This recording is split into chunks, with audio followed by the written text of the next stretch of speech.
معزز سامعین کرام، آپ سن رہے ہیں دیار اردو چینل پر اسلامی کتب کا شاہکار تاریخ ابن خلدون۔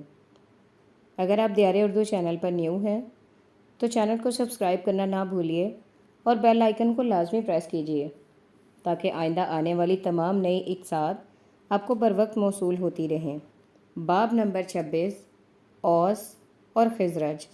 سب ہیڈنگ: مالک بن اجلان کی ابو جبیلہ سے امداد طلبی۔ ایک مدت بعد مالک بن اجلان وفود ڈیپوٹیشن لے کر ابو جبیلہ غسانی حکمران غسان کے پاس گیا اور اپنے ہم قوموں کی تنگی معیشت اور تنگ دستی سے آگاہ کیا۔ ابو جبیلہ نے کہا، تم بھی عجیب آدمی ہو، تم نے اس زمانے میں اپنے ہمسایوں پر کیوں نہ قبضہ کر لیا جس طرح ہم نے اپنے اہل شہر کو مغلوب کیا تھا۔ خیر، جو کچھ ہوا اچھا ہوا، اب تم جاؤ، ہم تمہاری امداد کو آئیں گے۔ مالک بن اجلان یہ خوشخبری لے کر اپنی قوم میں آیا اور ابو جبیلہ کی آمد کا منتظر رہا۔ سب ہیڈنگ: یہودیوں کا قتل۔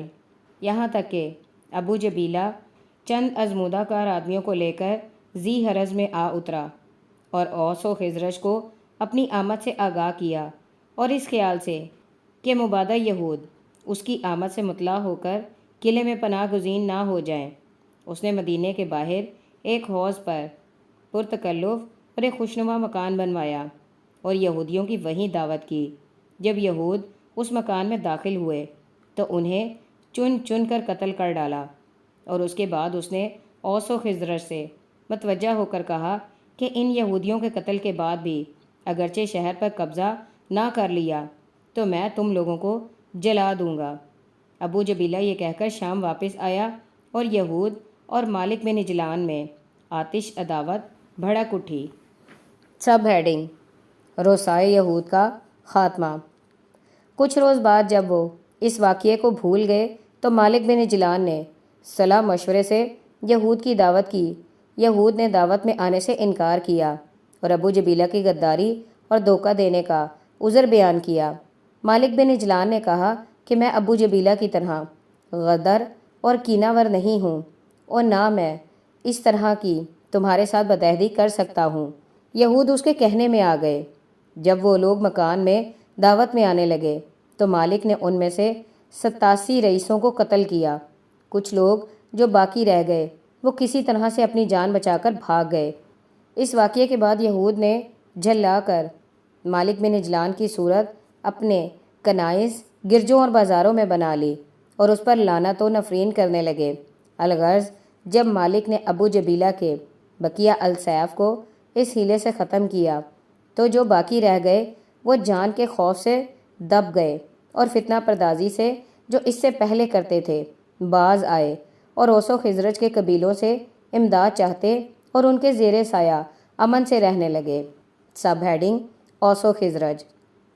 حارثہ بن ثعلبہ کے 2 لڑکے تھے، ایک اوس دوسرا خزرج۔ ان دونوں کی ماں کیلہ بنت الارقم ابن عمرو بن جفنک تھی۔ بعض کہتے ہیں کہ کیلہ کاہن بن عزرہ کی لڑکی قبیلہ خزاعہ سے تھی۔ ایک مدت تک یہ ایسی حالت میں رہے یہاں تک کہ ان کی نسلیں شاخیں بڑھیں اور ان میں سے ایک گو نا قوت اور اپنے دشمنوں سے مقابلہ کرنے کی طاقت آ گئی۔ بنو الاوس کی تمام نسلی شاخیں مالک بن اوس سے نکلتی ہیں۔ ان میں حنظلتہ بن جشم بن مالک اور ثعلبہ اور لوزان یہ دونوں عمرو بن عوف بن مالک کی نسل سے ہیں، اور بن عوف بن عمرو سے خنش و مالک و کلفہ یہ سب بنو عوف بن مالک سے ہیں۔ سب ہیڈنگ: قبیلہ اوس۔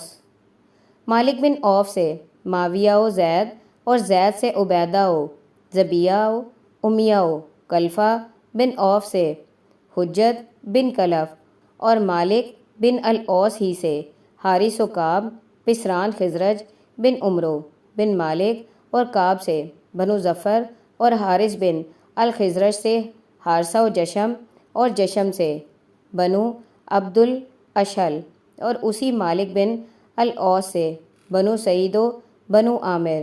پسران مرہ بن مالک ہیں۔ بنو سعد سے جاء درہ اور بنو عامر سے عطیہ و امیہ و وائل ہیں، اور یہ سب زید بن قیس بن عامر کی نسل سے ہیں، اور نیز مالک بن الاوس سے، بنو اسلم و بنو واقف پسران امرا القیس بن مالک ہیں۔ قبیلہ اوس کے یہی قبیلے تھے۔ سب ہیڈنگ قبیلہ خزرج۔ خزرج بن حارثہ کے کعب و عمرو، اوف و جشم و حارث سے 5 قبیلے ہوئے، اور پس کعب بن الخزرج سے بنو سعدت بن کعب، اور عمرو بن الخزرج سے بنو نجار یعنی تیم اللہ بن سالبہ بن عمرو ہیں۔ نجاری قبیلہ کی بہت سی شاخیں ہیں، جن میں بنو مالک، بنو عدی، بنو مازن، بنو دینار ہیں۔ مالک بن نجار سے مبزون، جس کو عامر کہتے ہیں، اور غانم و عمرو سے عدی و معاویہ ہیں، اور اوف بن الخزرج سے بنو سالم و قواقل، اور قواقل سے سالبہ و مرزہا، اور سالم بن اوف سے بنو اجلان بن زید بن اسم پسران، عامر بن زریق بن عبد حارثہ، ابن مالک بن غضب، اور تزید بن جشم سے بنو سلمہ بن سعد بن علی بن راشد بن ساردہ بن تزید، اور حارث بن الخزرج سے بنو خدرہ و بنو حرام پسران، اوف بن الحارث بن الخزرج ہیں۔ بطون خزرج یہی ہیں، واللہ علم۔ سب ہیڈنگ یہود یثرب کی بد عہدی۔ الغرض، جس وقت مدینہ میں ان دونوں قبیلوں اوس اور خزرج کی نسل کی ترقی آئے دن ہوتی گئی اور ان کی آبادی کی کثرت ہو چلی، یہود نے ان کی قوت توڑنے، ان کی طاقت پریشان کرنے کی غرض سے عہد توڑ دیا، اور اس عہد و پیمان کا لحاظ چھوڑ دیا جو ان کے بزرگوں نے اوس و خزرج کے مورث اعلیٰ سے کیا تھا، اور اس وقت تک مدینہ میں یہود کو عزت و ثروت حاصل تھی۔ کچھ روز بعد مالک بن اجلان کا ظہور ہوا، جس کا نسب ابھی مذکور ہو چکا ہے۔ اس کے ظاہر ہونے سے قبائل مالک و سعودت کی کسی قدر عزت بڑھ گئی۔ پس یہود نے بدعہدی کی، اور اس سے بنی اوس و خزرج کو مصیبتوں میں گرفتار ہونا پڑا۔ اس وقت مالک بن اجلان ابو جبلہ والی غسان کے پاس گیا، اور جبلہ اس کی مدد کو نکلا، اور ابو جبلہ لڑکا ہے عبداللہ بن حبیب بن عبد حارثہ بن مالک بن غضب بن جشم بن الخزرج کا حبیب بن عبد حارثہ اور اس کا بھائی غانم غسان کے ساتھ شام کی طرف چلے گئے۔ خزرج کا ساتھ چھوڑ دیا تھا۔ سب ہیڈنگ یہود یثرب کی تباہی۔ جب ابو جبلہ کے آنے کی خبر پسران قلعہ یعنی اوس و خزرج کو ہوئی تو وہ اس کے استقبال کے لیے آئے اور اسے اس واقعے سے آگاہ کر دیا کہ یہود تمہارے آنے کی خبر سن کر اپنے قلعوں میں پناہ گزین ہو گئے تھے۔ ابو جبلہ نے یہ سنتے ہی بظاہر یمن کا قصد کیا۔ جب یہود کو یہ معلوم ہوا تو وہ اپنے قلعے سے نکلے۔ ابو جبلہ نے اوس و خزرج کے مشورے سے روسہ یہود کی دعوت کی، اور جب وہ کھانے میں مصروف ہوئے تو ان میں سے ایک کو بھی زندہ نہ چھوڑا۔ اس واقعے کے بعد اوس و خزرج کی حکومت کا پرارا کامیابی کے ساتھ ہوا میں لہرانے لگا، اور ان کے قدم ایالی اور اصافل مدینہ پر جم گئے۔ یہودیوں کی تعداد کم ہو گئی، اور جس قدر ذلت و خواری، تباہی اور رسوائی میں پڑے، اسی قدر ابنائے قلعہ کو توانائی و عزت و ثروت حاصل ہو گئی۔ غرض کہ یہود کے قبضے میں سوائے 2-1 قلعے کے اور کچھ نہ رہ گیا۔ باقی اطراف یثرب میں جو کچھ تھا اس کے مالک ابنائے قبیلہ بن بیٹھے۔ سب ہیڈنگ یوم بعث۔ پھر یہ دونوں قبیلے یہود کی مغلوبی کے بعد یثرب میں کمال عزت و احترام سے بسر کرنے لگے۔ ان کے ہمسایہ مثل قبائل مضر ان دونوں قبائل کے ساتھ ہوتے، اکثر ان دونوں قبیلوں میں لڑائیاں ہوتیں، ہر ایک کے حلیف ان کے ساتھ ہو کر اپنے مد مقابل سے لڑتے تھے۔ اس کے مشہور ترین واقعات میں سے جس میں گھمسان کی لڑائی ہوئی تھی یوم بعث ہے، جو جناب رسول صلی اللہ علیہ وآلہ وسلم کی بعثت سے قبل واقع ہوئی ہے۔ ان دنوں خزرج میں عمرو بن نعمان بن صدرت بن عمرو بن لیہا بن عامر بن بیازا، اور اوس میں غزیر الکتائب ابن سماک بن اتیاق بن عمرہ القیس بن تزید بن عبد الشہل حکمران تھا، اور خزرج کے ساتھیوں میں اشج غطفان سے، جہینہ خزاعہ سے، اور اوس کے ساتھیوں میں مزینہ امیہ طلحہ بن ایاس سے، قریظہ اور بنو نذیر یہود سے داخل تھے۔ لڑائی کا عنوان نہایت خطرناک تھا۔ عرب کے نہایت عظیم الشان قبیلے لڑنے کے لیے میدان جنگ میں شمشیر بکف نکلے تھے۔ ابتداً خزرج کی کامیابی دکھائی دیتی تھی۔ دوپہر بعد حزیر نے اثناء جنگ میں اپنے گھوڑے کو میدان جنگ سے پھیر دیا، جس سے اوف اور اس کے خلفاء کسی قدر پیچھے کو ہٹے۔ خزرج نے سمجھ کر کہ اوس کو شکست ہوئی، قدم آگے بڑھائے، اور اس دھوکے میں اسے شکست اٹھانی پڑی اور ان کا سردار عمرو بن النعمان مارا گیا۔ سب ہیڈنگ: اوس و خزرج کی خستہ حالت۔ اس کے بعد وہ لڑائیوں سے تھک کر، یا یہ کہ ہر ایک اپنی کامیابی سے نا امید ہو کر بیٹھ گئے، اور اسلام نے انہیں اس خستہ اور تباہ حالت میں دیکھ لیا، جبکہ وہ فتنہ و فساد سے کنارہ کش اور لڑائی سے جی چرا رہے تھے۔ پھر ان میں اہل عقبہ جناب رسول صلی اللہ علیہ وآلہ وسلم کے پاس مکہ میں حاضر ہوئے۔ آپ نے ان کو دعوت اسلام دی اور نصرت اسلام کے لیے کہا۔ وہ لوگ لوٹ کر اپنی قوم میں آئے اور تمام اپنی حالت سے آگاہ کیا، جیسا کہ ہم آئندہ بیان کریں گے۔ اہل مدینہ ان کی قوم جناب رسول صلی اللہ علیہ وآلہ وسلم کے دعوت دینے سے آپ کی مدد پر متفق الرائے ہو گئے۔ ان دنوں خزرج کی سرداری سعد بن عبادت اور اوس کی حکومت سعد بن معاذ کے قبضے میں تھی۔ سب ہیڈنگ: اہل یثرب کے قریش سے تعلقات۔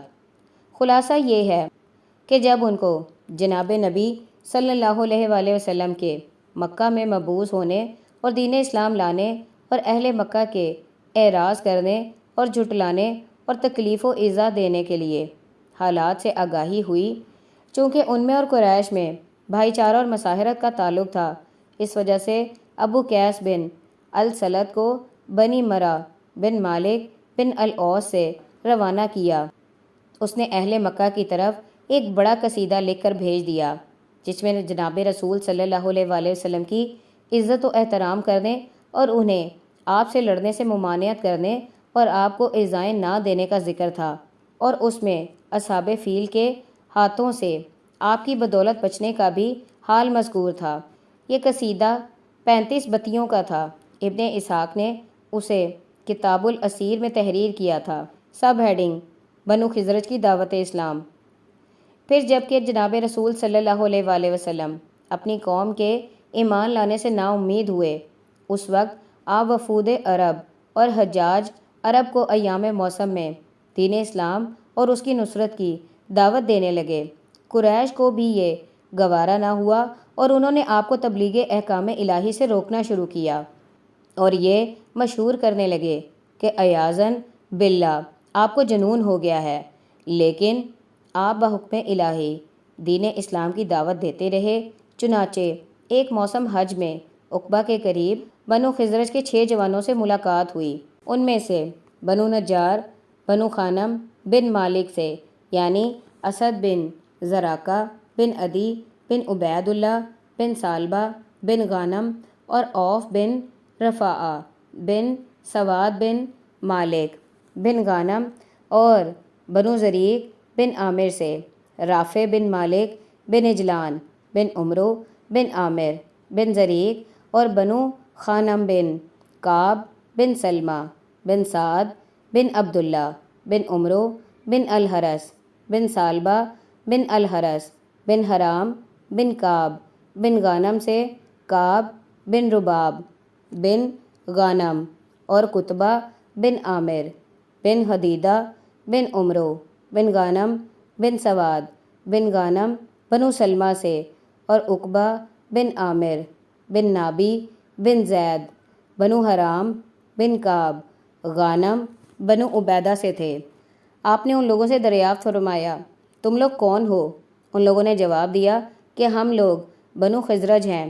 آپ نے فرمایا، کیا تم موالی یہود سے ہو؟ انہوں نے اس کا اقبال کر لیا۔ تب آپ نے ارشاد کیا، کیا تم نہیں بیٹھ سکتے ہو کہ میں تم سے باتیں کروں؟ وہ لوگ یہ سن کر روبرو بیٹھ گئے۔ آپ نے توحید کی تعلیم دی، اسلام کو پیش کیا، قرآن کی نورانی آیتیں پڑھیں۔ سب ہیڈنگ: بیت عقبہ اولیٰ۔ وہ لوگ آپس میں سرگوشیاں کرنے لگے، ایک دوسرے کے کان میں جھک کر کہنے لگے، یہ جو کہہ رہے ہیں سیکھ لو، باخدا یہ وہی نبی ہے جن کے مبعوث ہونے کا یہود وعدہ کرتے تھے۔ دیکھو تاخیر نہ کرو، ایسا نہ ہو کہ ایمان لانے میں وہ تم سے آگے بڑھ جائیں۔ یہ باتیں کر کے ان لوگوں نے ہاتھ بڑھایا اور آپ پر ایمان لائے۔ یہ وعدہ کیا کہ جس وقت ہم اپنی قوم میں پہنچیں گے ان کو آپ کی امداد پر ابھاریں گے۔ آپ نے انہیں دعائے خیر و برکت دی اور یہ آپ کی خدمت سے رخصت ہو کر جس وقت مدینہ پہنچے اور اپنی قوم سے جناب رسول مقبول صلی اللہ علیہ وآلہ وسلم کے حالات بیان کیے اور ان کو اسلام کی طرف بلایا، رفتہ رفتہ آپ کا ذکر خیر مدینہ میں اس قدر ہونے لگا کہ کوئی مکان اور کوئی انصار کا جلسہ آپ کے تذکرے سے خالی نہ تھا۔ انصار کا کوئی شخص ایسا نہ تھا جس کی زبان پر آپ کا ذکر نہ رہا ہو۔ سب ہیڈنگ: بیت عقبہ ثانی۔ پھر جب سال آئندہ کا موسم آیا تو 12 آدمیوں نے عقبہ پر آ کر آپ کی بیعت کی۔ یہ بیت عقبہ ثانی کے نام سے موسوم ہے۔ ان میں 6 پہلے والے یعنی اسد بن زر ارا، اوف بن الحرس و معاذ بن الحرس، یہ دونوں عفرہ کے بیٹے ہیں۔ رافع بن مالک، عقبہ بن عامر و غیر ہم رضی اللہ عنہ، اور 6 دوسرے 3 ان میں سے خزرج کے یعنی بنو غانم بن عوف سے عبادہ بن الصامت بن قیس بن حرام بن ثعلبہ بن غانم، اور بنو زریق سے ذاکوان بن عبد القیس بن خلدہ بن مخلد بن عامر بن ثعلبہ بن خریمہ ابن احرم بن عمرو بن عمارہ حلیف خزرج، اور 2 اوس کے تھے۔ الہیشم بن التحان، ان کا نام مالک ہے، بن ملک بن عتیق بن عمرہ القیس بن زید بن عبد الشہل، اور اویم بن سعدہ از بنو عمرو ابن عوف۔ سب ہیڈنگ: حضرت محمد صلی اللہ علیہ وآلہ وسلم کا خطاب۔ ان بزرگوں نے آپ کے مبارک ہاتھ پر فقط اسلام کی بیعت کی، اس وجہ سے کہ اس وقت تک جہاد فرض نہیں ہوا تھا۔ وہ بیعت یہ تھی کہ اللہ جل شانہ کا کسی کو شریک نہ کریں، چوری نہ کریں، زنا نہ کریں، اپنی اولاد کو قتل نہ کریں۔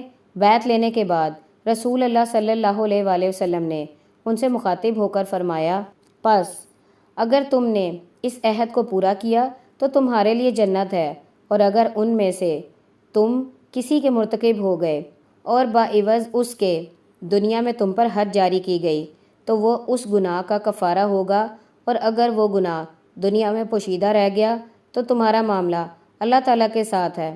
اگر اس کی مرضی ہوگی تم کو عذاب دے گا، اور اگر چاہے گا تو بخش دے گا۔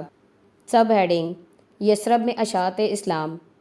جناب رسول صلی اللہ علیہ وآلہ وسلم نے یہ فرما کر مصعب بن عمیر بن ہاشم بن عبد مناف بن عبدالدار بن قصا کو ان کے ہمراہ کر دیا۔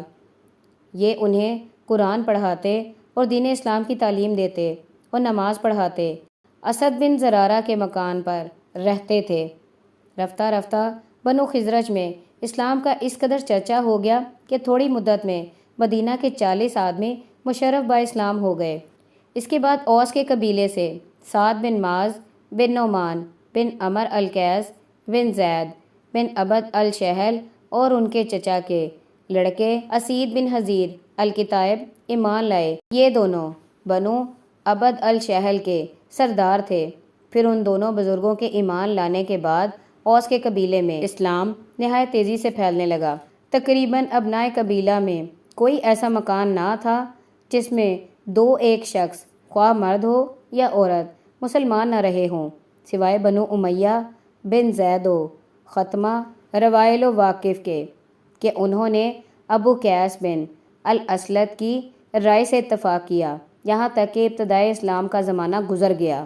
سب ہیڈنگ: مصعب بن عمیر کی یثرب میں تبلیغ۔ اس کے بعد مصعب بن عمیر ان چند اہل مدینہ کے ساتھ جو مسلمان ہو چکے تھے مکہ واپس آئے اور سال آئندہ آنے کا وعدہ کیا۔ چنانچہ وسط ایام التشریق میں اہل مدینہ تقریباً 370 جن میں عورتیں بھی تھیں رسول مقبول صلی اللہ علیہ وآلہ وسلم کی خدمت میں آئے اور اسلام کی آپ کے مبارک ہاتھ پر بیعت کی اور اس امر کا اقرار کیا کہ جو شخص جناب موصوف کو تکلیف دینے کا قصد کرے گا اسے وہ مانے ہوں گے اگرچہ قتال کی نوبت آ جائے۔ سب ہیڈنگ 12 نقیبوں کا تقرر۔ اس کے بعد آپ نے 12 نقیب ان کے لیے منتخب کیے، 9 نقیب خزرج سے اور 3 اوس سے۔ سب سے پہلے اس عقبہ ثانیہ میں برا بن معرور بطن بن تزید بن جشم خزرجی نے بیعت کے لیے ہاتھ بڑھایا۔ ان کے بعد اور لوگ ایمان لائے۔ بیعت کی تکمیل کے بعد شیطان نے سر عقبہ پر چلا کر کہا، اہل مکہ، اے اہل مکہ، تم کس غفلت میں ہو؟ یہاں تمہارے خلاف بیعت کی جا رہی ہے۔ قریش یہ سنتے ہی دوڑ پڑے، لیکن یہاں بیعت تمام ہو چکی تھی۔ مجبور ہو کر اپنی قوم کی جستجو میں چلے۔ اثناء راہ میں سعد بن عبادہ سے ملاقات ہو گئی۔ تنہا پا کر انہیں گرفتار کر کے باندھ دیا، یہاں تک کہ جبیر بن مطعم بن عدی بن نوفل اور حرس بن حرب بن امیہ بن عبد شمس نے کھول دیا۔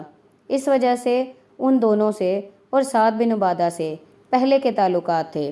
سب ہیڈنگ ہجرت۔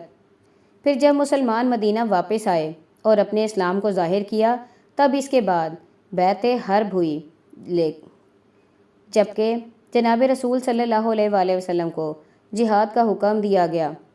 انصار نے نہایت خوشی سے عشرت و عشرت، تنگی و فراخی، رنج و راحت میں لڑنے اور ساتھ دینے کا وعدہ کیا اور انتہائی خوشی سے اس امر کی بیعت کی کہ آپس میں ایک دوسرے سے نہ لڑیں گے، ہمیشہ جہاں رہیں گے حق پر رہیں گے، اللہ تعالیٰ کے بارے میں کسی ملامت کرنے والے کی ملامت سے نہ ڈریں گے۔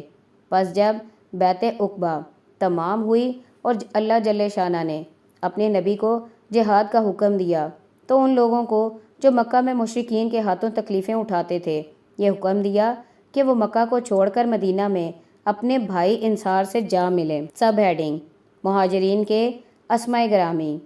چنانچہ اصحاب رسول صلی اللہ علیہ وآلہ وسلم مکہ سے ہجرت کرنے لگے اور جناب موصوف صلی اللہ علیہ وآلہ وسلم وضاحت کے ساتھ حکم ربانی کے انتظار میں ٹھہرے رہے۔ ابن اسحاق نے مہاجرین کے اسماء مبارک وضاحت کے ساتھ تحریر کیے ہیں۔ من جملہ جن لوگوں نے ہجرت کی ان میں عمر بن الخطاب اور ان کے بھائی زید اور طلحہ بن عبید اللہ اور حمزہ بن عبد المطلب و زید بن حارثہ و انیسہ و ابو قبصہ موالی رسول اللہ صلی اللہ علیہ وآلہ وسلم و عبد الرحمن بن عوف و زبیر بن العوام و عثمان بن عفان رضی اللہ تعالیٰ عنہ اجمعین تھے۔ اس کے بعد جناب رسول صلی اللہ علیہ وآلہ وسلم کو حکم ہجرت ہوا۔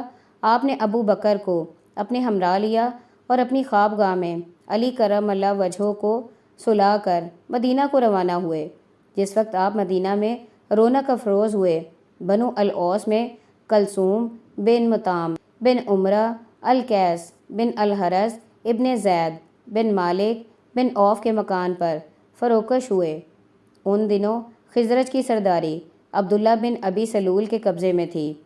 ابی بیٹا ہے مالک بن الحرس بن عبید کا اور مادر عبید کا نام سلول تھا، اور عبید مالک بن سالم بن غائم ابن عوف بن غانم بن مالک بن نجار کا، اور بنو الاوس کی حکومت ابو عامر بن عبد عمرو ابن سیفی بن نعمان سبیہ بن زید کے لڑکے کی اولاد کے ہاتھ میں تھی۔ جس وقت اس نے نبی صلی اللہ علیہ وآلہ وسلم کی خدمت میں اپنی قوم کو جمع ہوتے دیکھا تو دینی بغض سے مکہ بھاگ گیا، اور جب مکہ فتح ہوا تو طائف چلا گیا، اور پھر جب طائف بھی فتح ہو گیا تو شام کی طرف چلا گیا اور وہیں مر گیا۔